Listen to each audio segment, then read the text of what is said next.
What is this place? Brook Vale. Quite lovely. Aye, and damned dangerous. Keep your arms at the ready.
take any more.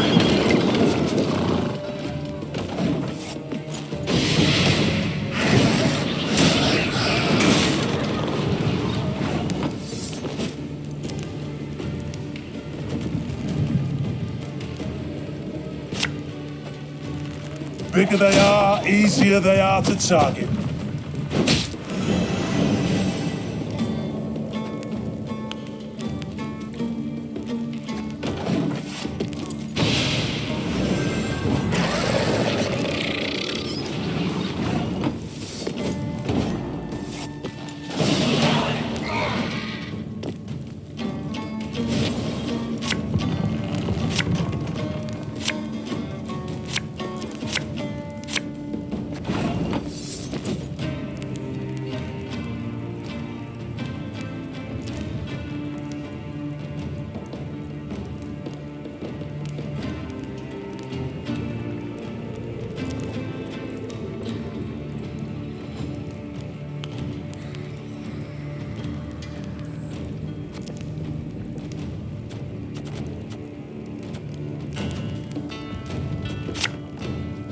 Nothing personal, I assure you.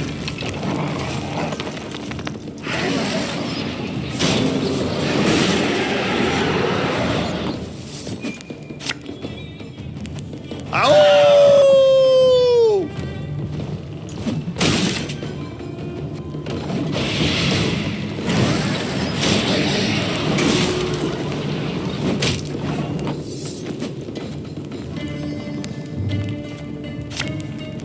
Thing about slings, they hide well.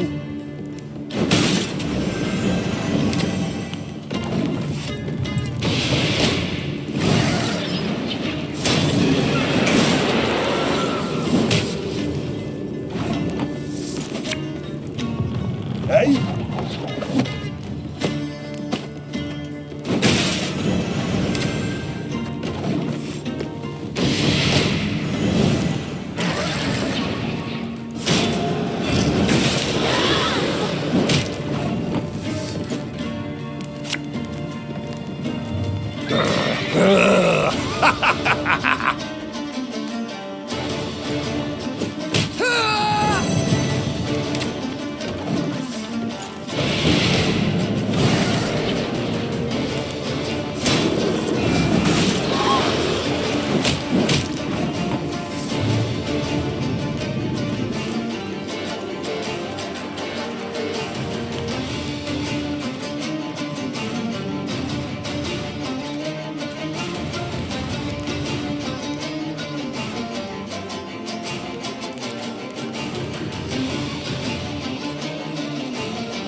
Ever have a stone knock out one of your teeth?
Her Majesty is exceptional.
Black Brook Vale. The name itself embodied infamy. Neve arrived expecting misty ravines, decrepit trees bound in spiders' webs, and swarms of bats. What she saw was a warmly gurgling stream and the valley's gentle slopes blanketed in crocus blooms. Only a village of abandoned, ruined huts and a cemetery stretching to the horizon behind it attested to the valley's grim past. The village seems shrouded in a guise. Be not deceived, said the Queen. Reynard! Some men to search the environs for any sign of life. The blood-curdling roar that came from the ruins a moment later proved the Queen's caution warranted beyond any doubt.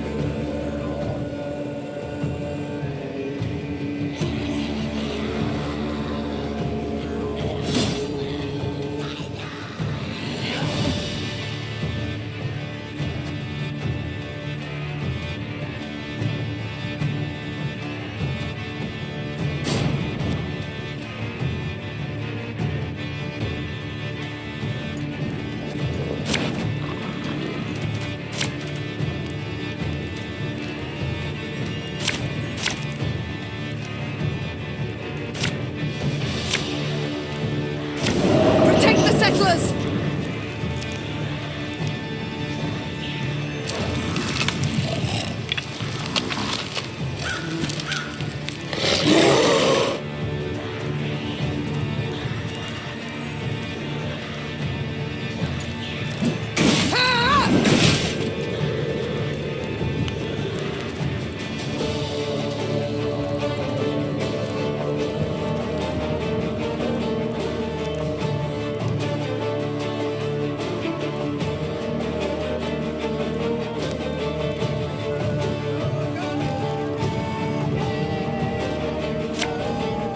Got any victuals? Hungry like a wolf, I am.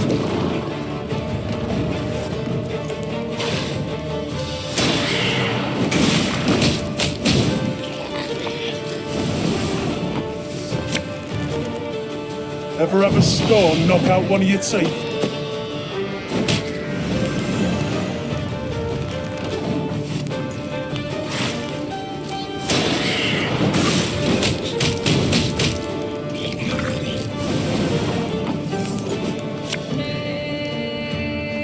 I've hit the white of an eye from half a league away.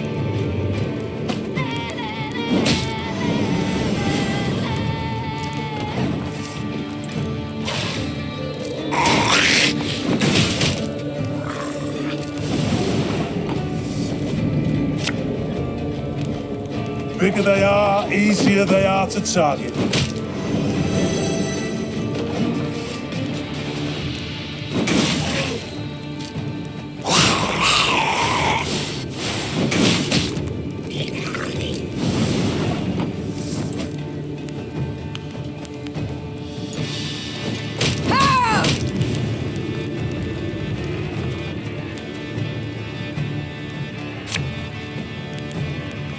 Getting to work.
Thing about slings, they hide well.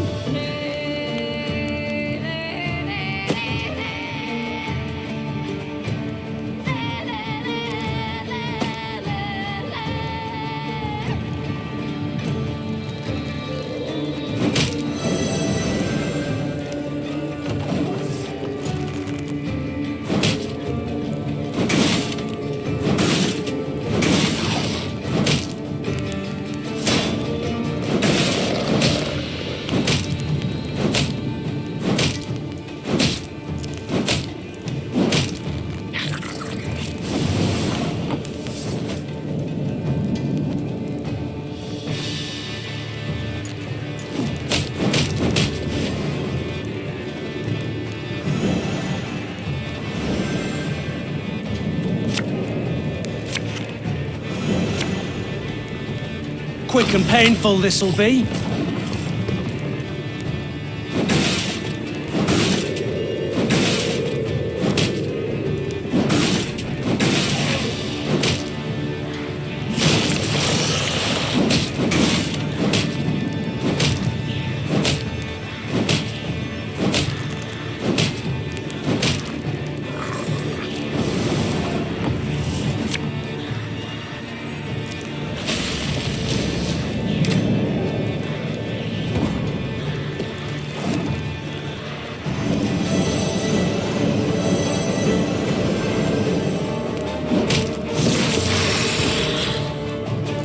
Likely the last, that one. Should be safe now.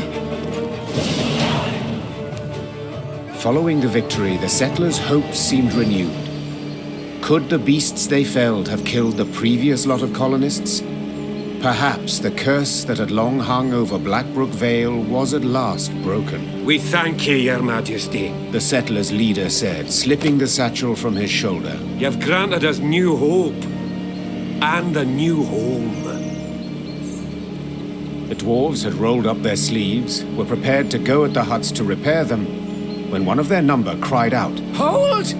There's something here. Something reeky. A voice most familiar, thought Meave. Yes, for it belonged to Barnabas, the rescued inventor. The gnome had elbowed his way to the fore, stood on his toes, extended his nose, and inhaled through it like a pointing hound seeking out wildlife.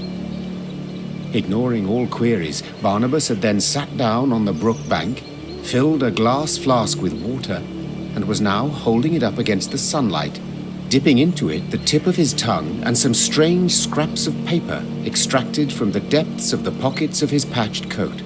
Finally, Barnabas stood, brushed his backside clean, and announced his findings. Well, we know with some certainty the reason for the settlers' demise. 'Twere not beasts, no. They prowled in later, drawn by fresh graves. 'Twas the water. Oh, roll your eyes and whirl your fingers all you want, and then, here at the brook, nary a fish. All poisoned by subterranean fumes. The dwarves hemmed, hawed, and grumbled, and were a heartbeat from abandoning the Vale for good. Then Barnabas reached into his satchel and extracted a device of his own making he termed an aqua purificator. That is to say, a water cleaner, as odd as it may seem. You need but siphon water through this straw. Then drink up, worry-free. Thus Meave rode out of Blackbrook Vale, deep satisfaction in her heart. The dwarves extolled her for being bold, shrewd, and wise, while Gabor ensured this praise would likewise reach the meaty ears of Elder Hoog. We're the dwarves of Mount Carbon, hoo-hoo-ha, hoo-hoo-ha. And 2 hammers is our sign, is our sign. We feed those suffering hunger, hoo-hoo-ha, hoo-hoo-ha. But our foes we smash asunder. Aye, aye, aye, aye, aye, aye. Spill me ale and get a pound and hoo-hoo-ha, hoo-hoo-ha. Such is life neath the mountains, aye, aye, aye, aye, aye, aye.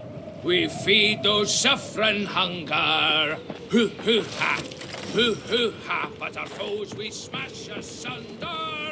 Aye, aye, aye! Aye, aye, aye!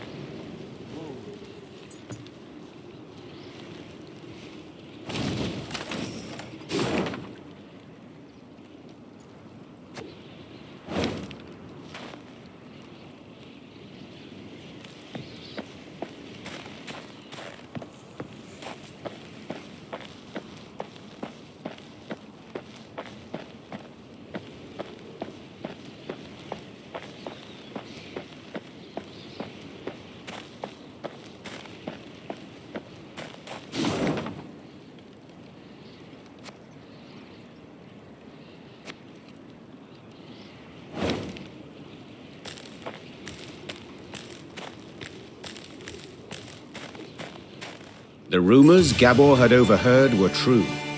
Scouts returned with news of a cavern at whose mouth lay rotted logs, an indication that something of great weight may have been rolled inside. Chests full of gold, for instance. Then again, paw tracks clearly showed some beasts had made the cave their home. Right. Decision time. Enter or scramble back down. Said Gascon, rubbing his hands together for warmth. Please hurry. This frost is downright biting. We've scaled this high. Foolish we'd be to descend empty-handed. Fall in behind me! The Queen took the fore, sword in one hand, torch in the other. The flickering flame's glow illuminated the cave's interior, casting long shadows. Meve was certain some horror would leap at her at any moment. And she was not at all wrong.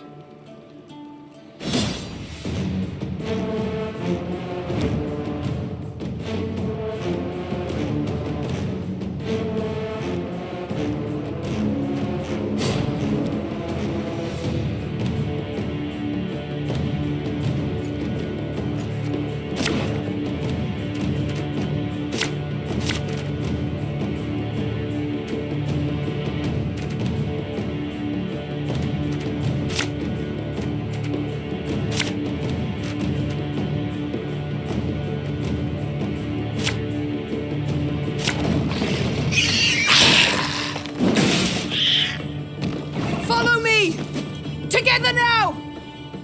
Anyone here struggle with strong reservations when entering monster-infested pits? Asking for a friend.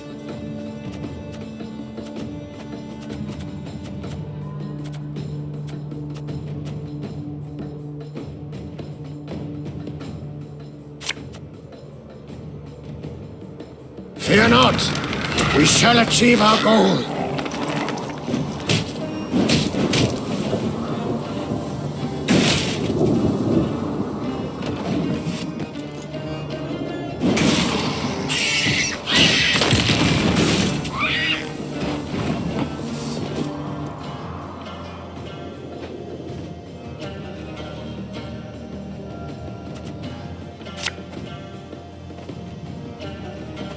You sure about that?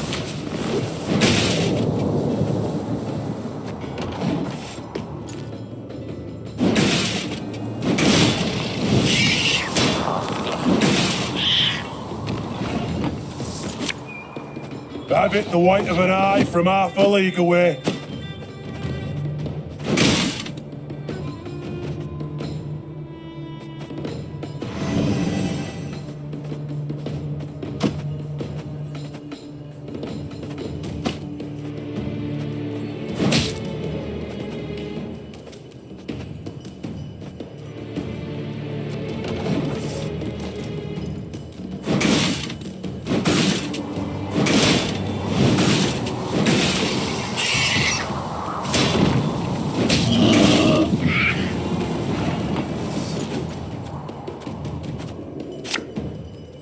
Bigger they are, easier they are to target.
thing about slings, they hide well.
Oh, could murder a pint.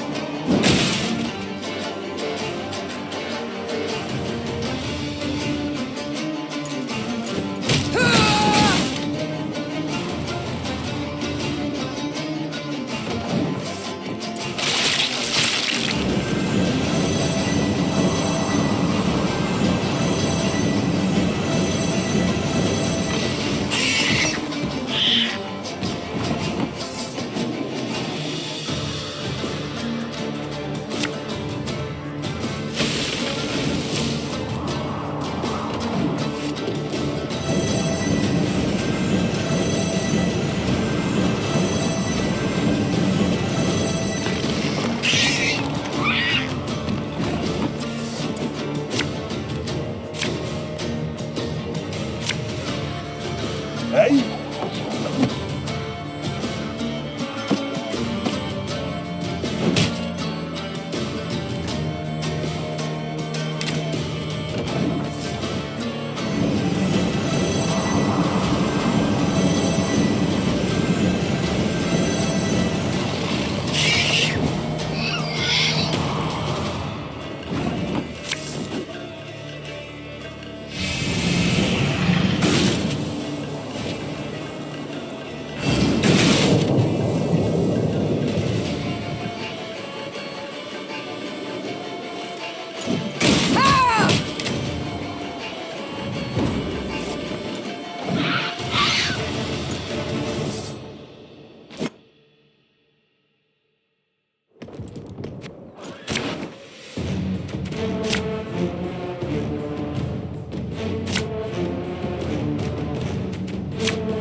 Follow me!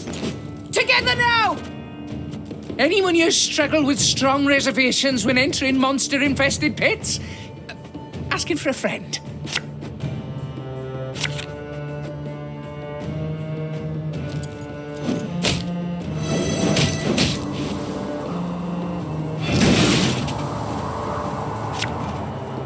This could hurt.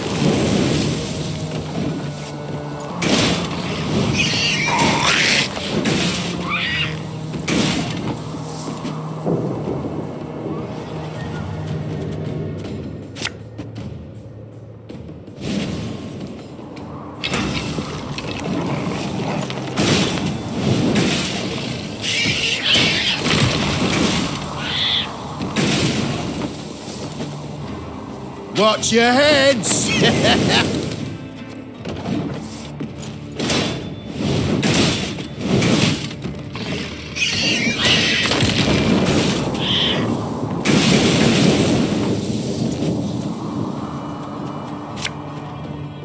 Ever have a stone knock out one of your teeth?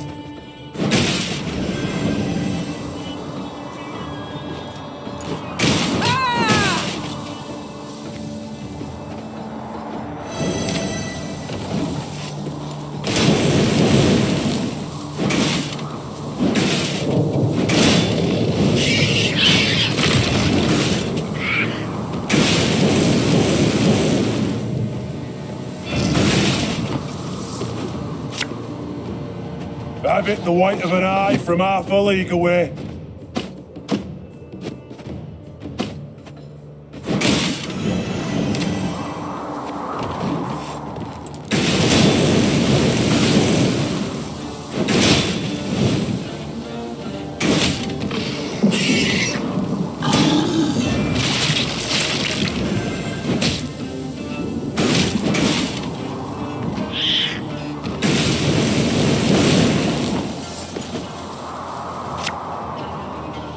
Her Majesty knows what she's doing.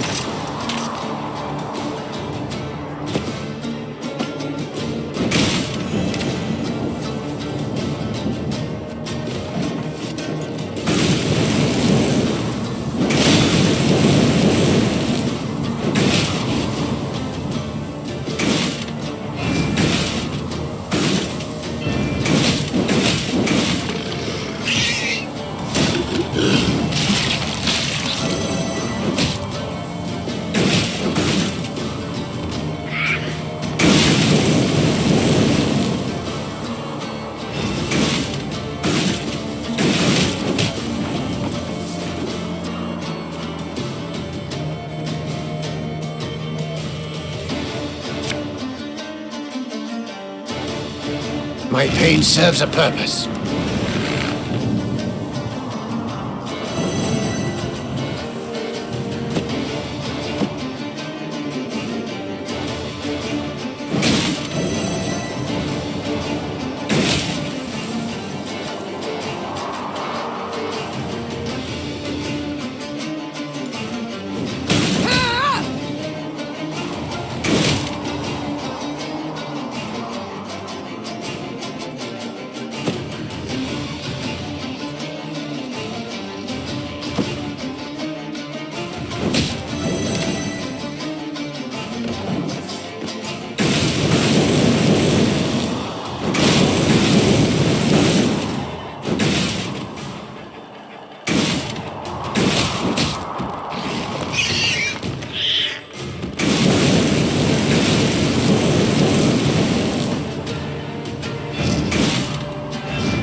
Treasure trove ought to be close now.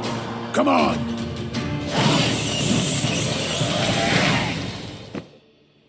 As soon as the last beast had fallen, the Lyrians took to seeking out the treasure. Soldiers dispersed throughout the caverns in a rush, penetrating every last corner. Finally, one called out, Got it! Got the treasure right here! Treasure! Shiny stuff! A number of steel-reinforced chests lay up against the cavern wall. Neve blew the dust from the lid of one and lifted it with some difficulty. She had hoped for gold and jewels, bars of Mahakaman steel at the least. Instead, she saw thousands of time-tarnished copper coins with a hole through their center. What's this bloody crap? Tokens of some sort?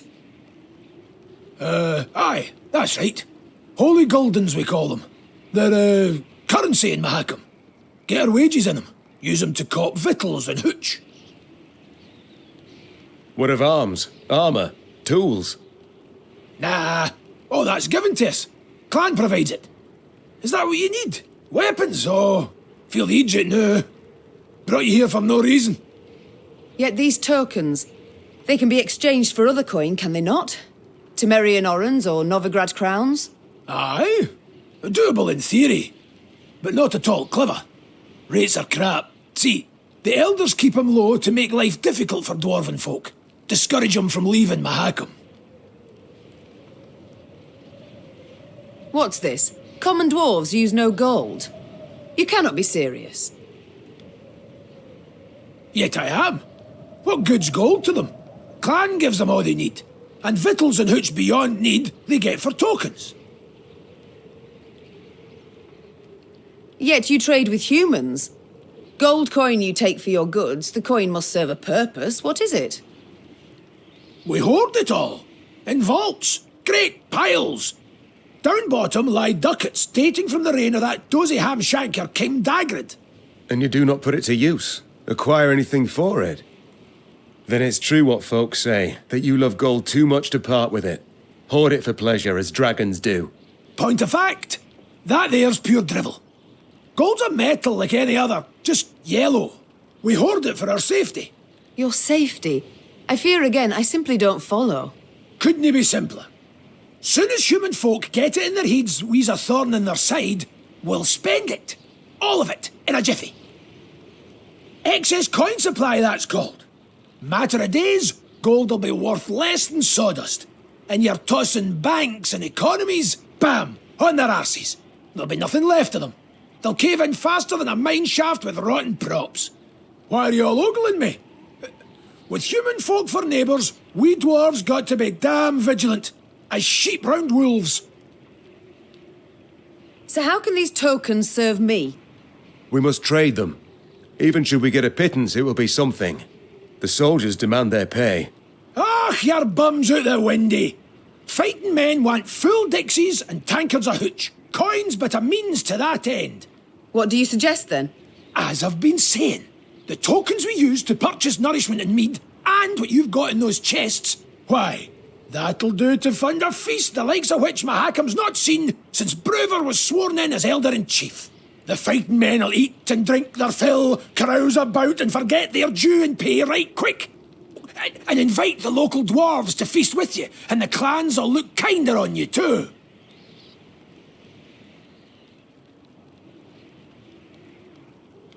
Caution be damned. Your Grace, I feel obliged to remind you we are at war with Nilfgaard, and every copper... Should go to building our army, I know. But we live but once, Reynard.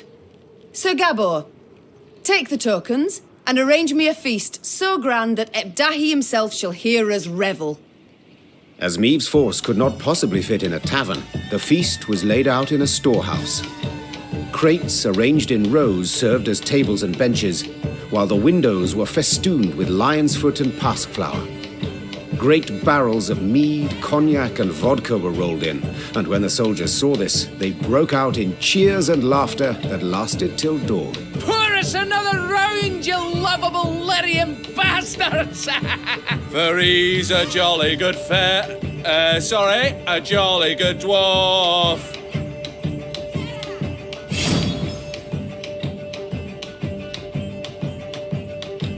There was food and drink enough for the dwarves of the pass, who, with Meave's men, raised tankards in hand and voices in song the night through. To see them sharing tales and playing cards, one would not believe that anywhere down the mountains, through woods and across plains, humans and dwarves might, for the softest slight, leap at each other, murder in their eyes.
The sound of approaching hoofbeats made Meave turn to see Reynard spurring on his panting horse, galloping at a breakneck speed towards her.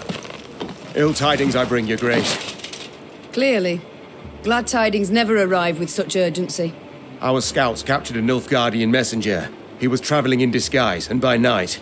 When he realized his capture was imminent, he strove to destroy the letters he carried. We were able to salvage some, in parts.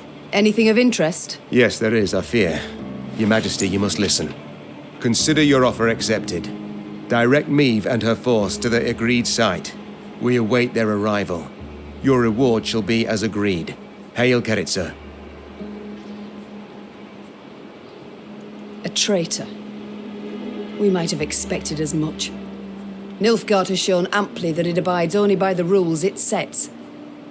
Since they have not proved able to defeat me in the field, in open battle, they seek other means.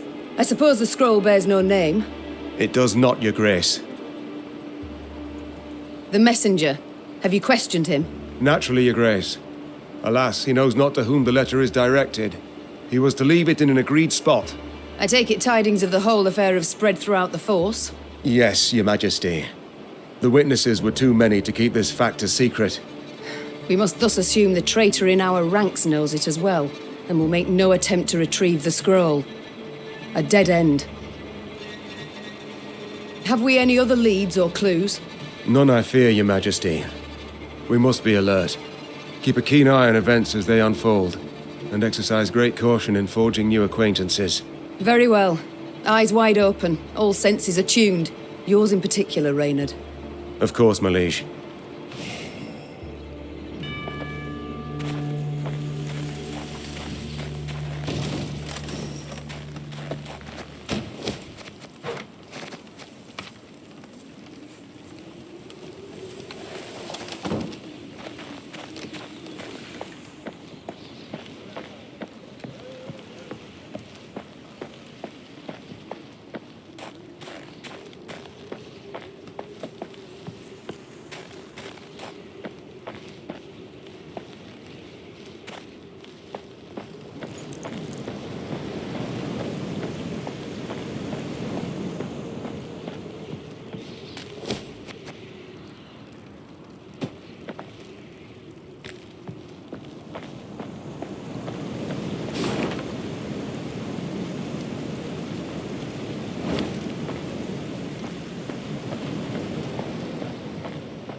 We would take root... I'd get up.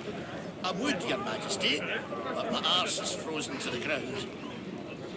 Curse of Blackbrook Vale's been undone! And by a human wench! We would take root neath Mount Carbon, where it's warmer, but allotments for the Vale. We would take root neath Mount Carbon. Four Dwarfs Codex states it clear. If you're in a mine and something knocks, you'd do best not to knock back. Ever.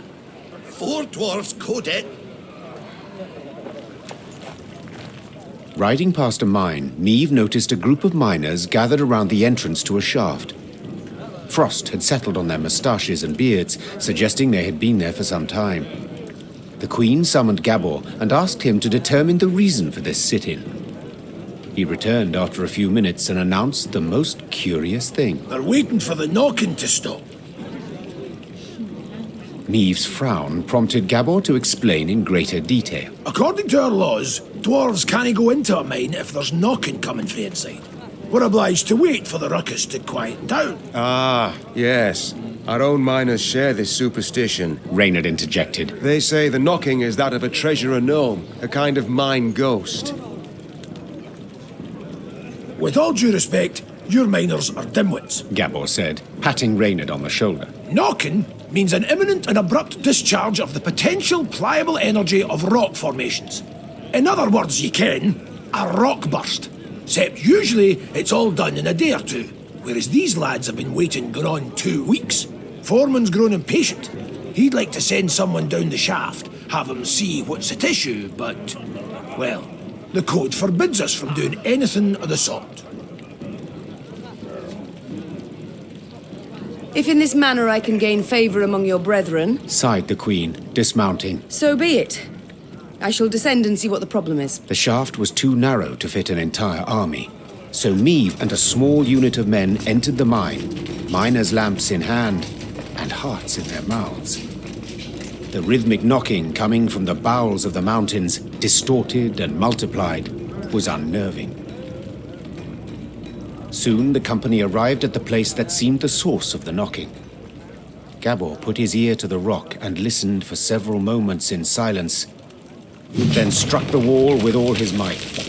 The wall crumbled with a crash, opening a passage into another corridor, from which sprang numerous foes.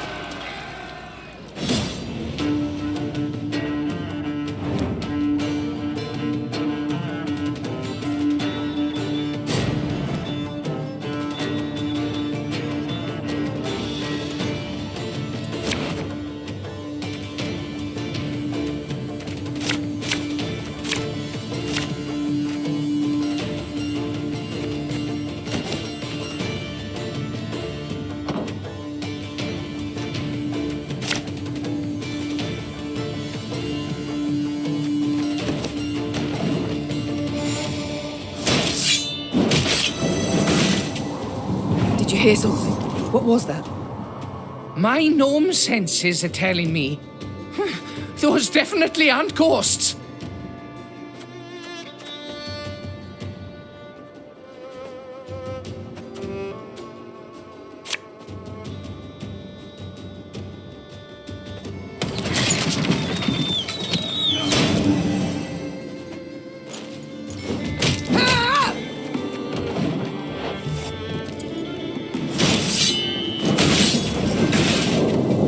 Who goes there?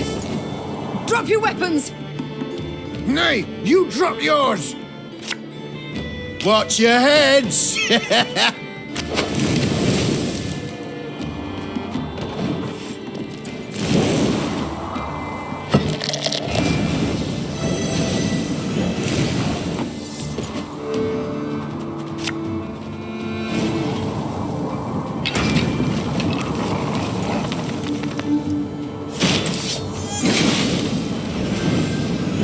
Who just grabbed me?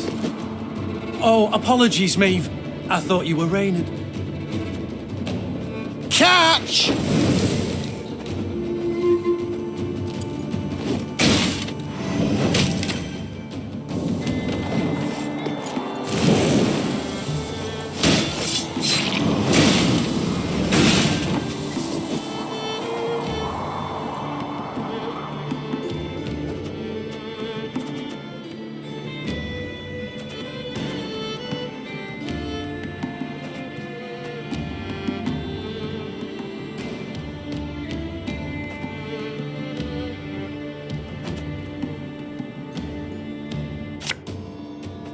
Have her done in a jiffy.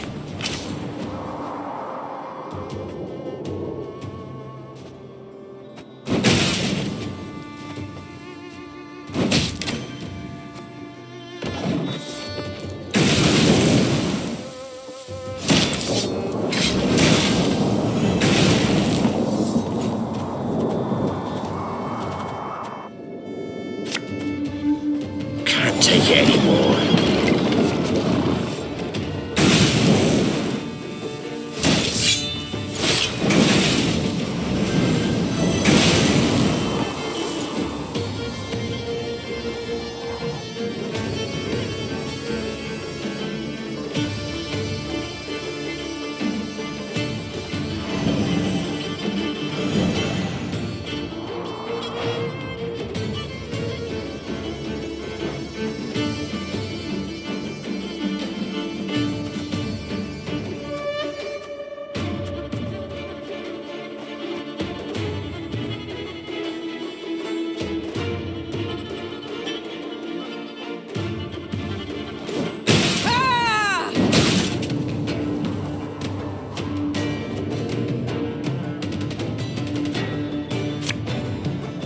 quick and painful this'll be.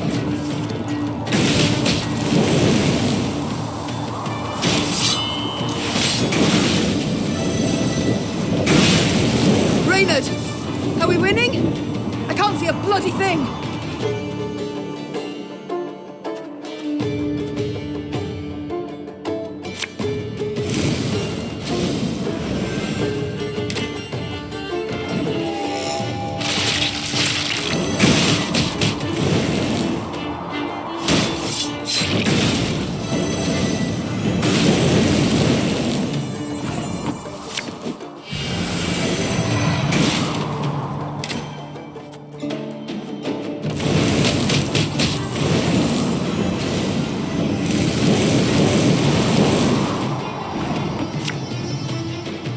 When will you ever learn?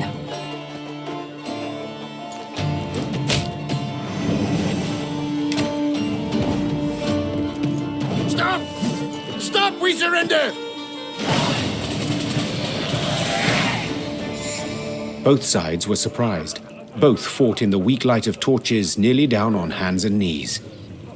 In the end, the Queen emerged victorious, and as soon as she had returned her sword to its sheath, she asked the new prisoners a question that was on everyone's mind. Who the devils are you? The captives looked at each other in disbelief, as if before them stood a ghost. Finally, one of them managed to choke out a response. Your Highness, we're your subjects. Meve recognized the accent at once. The men came from Rivia. But what were they doing so far from home? According to the prisoner's account, after the Nilfgaardians' invasion of their kingdom, terrible poverty gripped the land. Seeking bread, some desperate inhabitants had gone to the mountains of Mahakam, engaging in wildcat mining in search of precious ores. Without asking the dwarves what they thought of this. You know yourself, my queen, explained one captured Riv. They guard their treasure real jealous-like, don't care a whit about the suffering of others. They see us starving down in Vale and don't lift a stubby finger. Sadly, the Rivians had dug close to existing corridors. When Gabor destroyed the wall that stood between them and the dwarves, they were convinced they were being attacked by monsters, so they raised arms in self-defense. Maeve, 'tis a tough nut to ken, said Gabor. But let's nae kid ourselves. These men are thieves, and we must hand them over to the Mahakaman Guard. So they may do what? Sentence them to hard labor, or hang them at once? Said Reynard, his usual calm shaken and his voice raised. These are your subjects, Queen. They coveted their neighbors' goods, true, but only because they had naught themselves.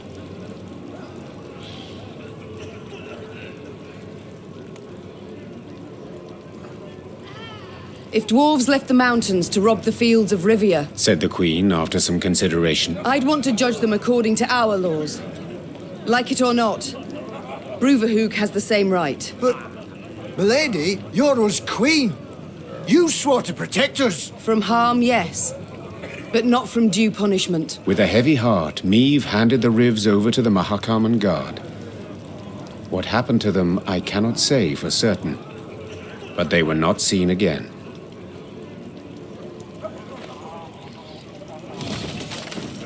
Well, boys, a wee swig and we get back to work. Well, boys...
There's a time to reap, a time to sow, and a time to die.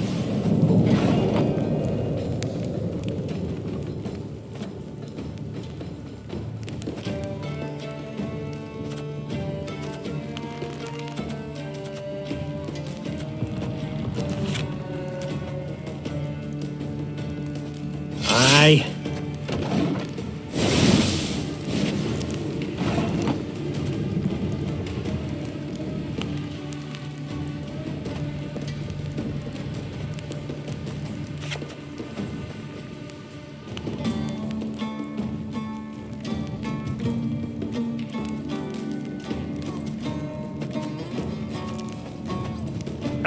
Should have listened to me, old lady.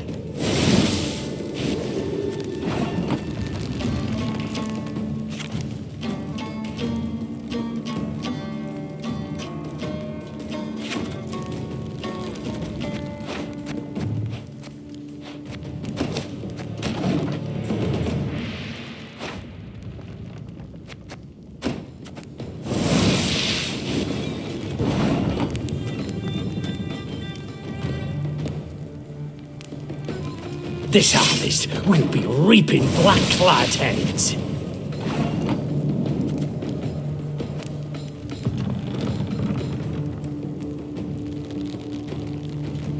My spirit's willing and how, but these damn boots are killing me.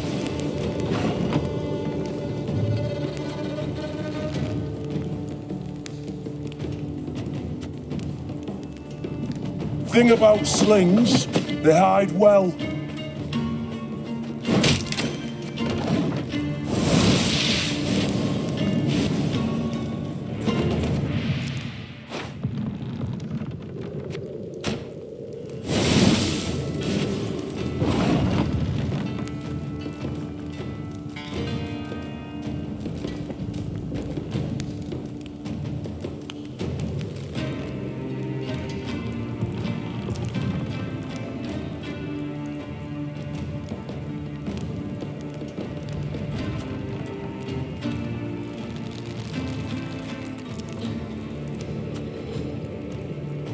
Aye.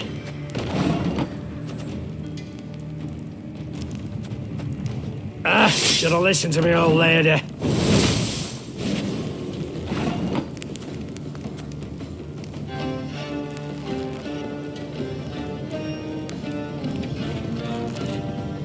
This harvest will be reaping black-clad heads.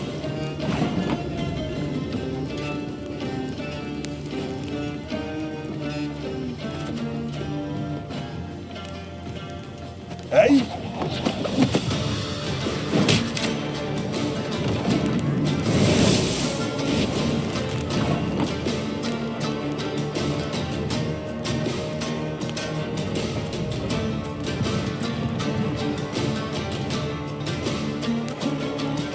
Ever have a stone knock out one of your teeth?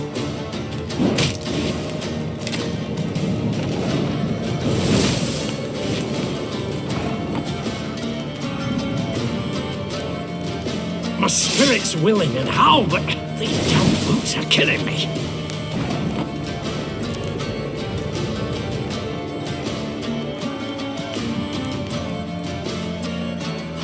I've hit the white of an eye from half a league away.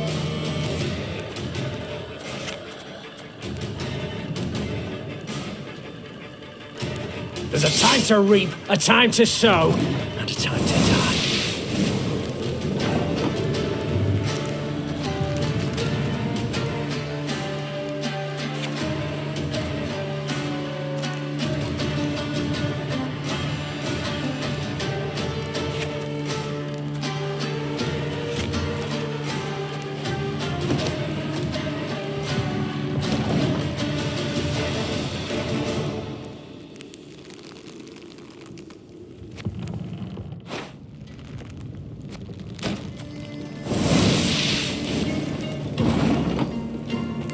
Should have listened to me, old lady.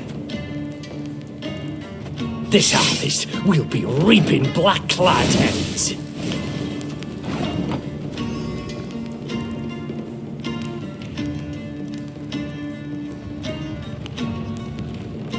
My My spirit's willing and how, but these damn boots are killing me.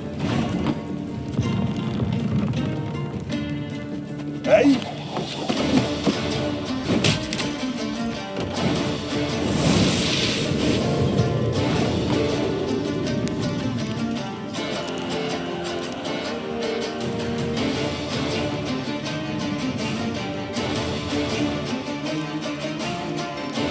There's a time to reap, a time to sow, and a time to die.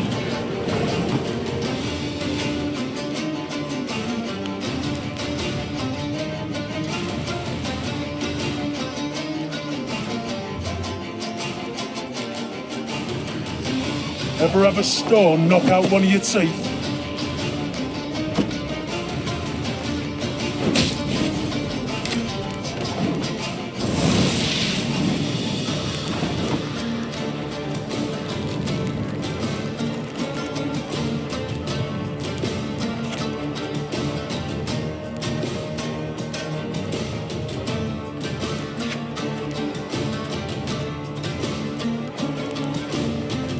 Aye.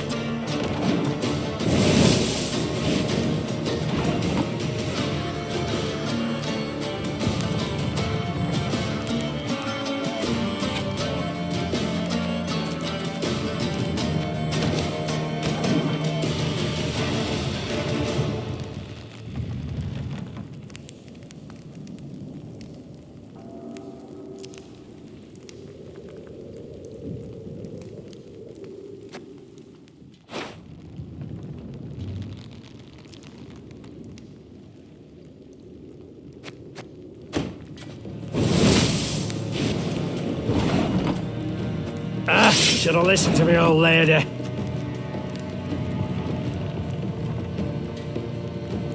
This harvest, we'll be reaping black-clad heads.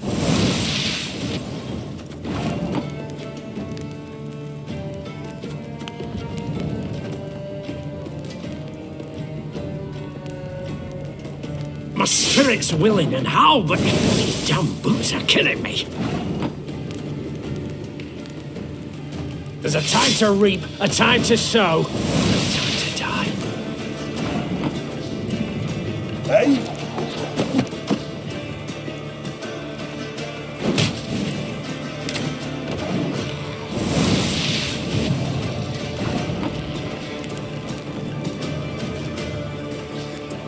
Ever have a stone knock out one of your teeth?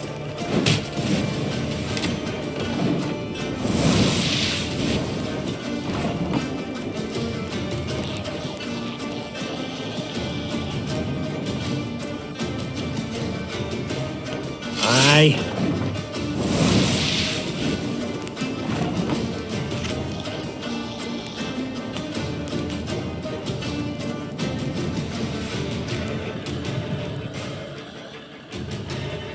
Should have listened to me, old lady.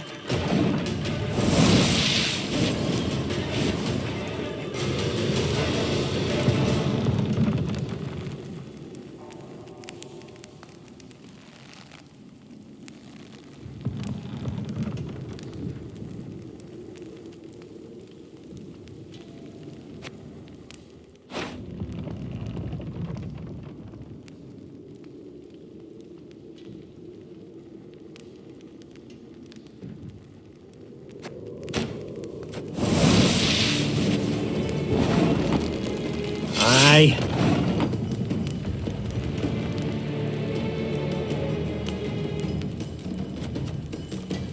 Should have listened to me, old lady.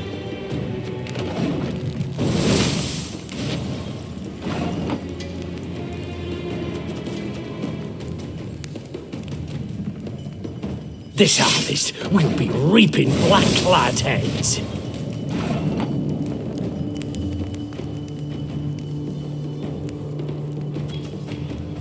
Thing about slings, they hide well.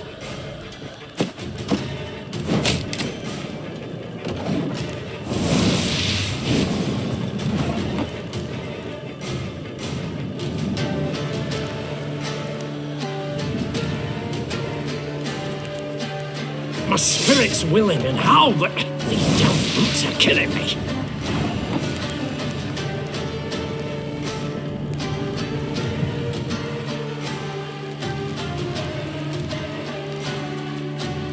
Eh?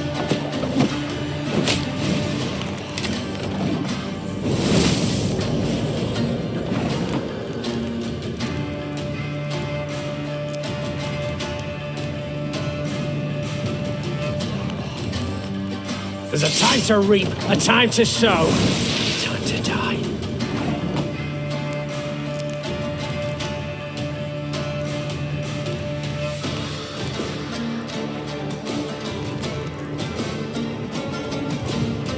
Ever have a storm knock out one of your teeth?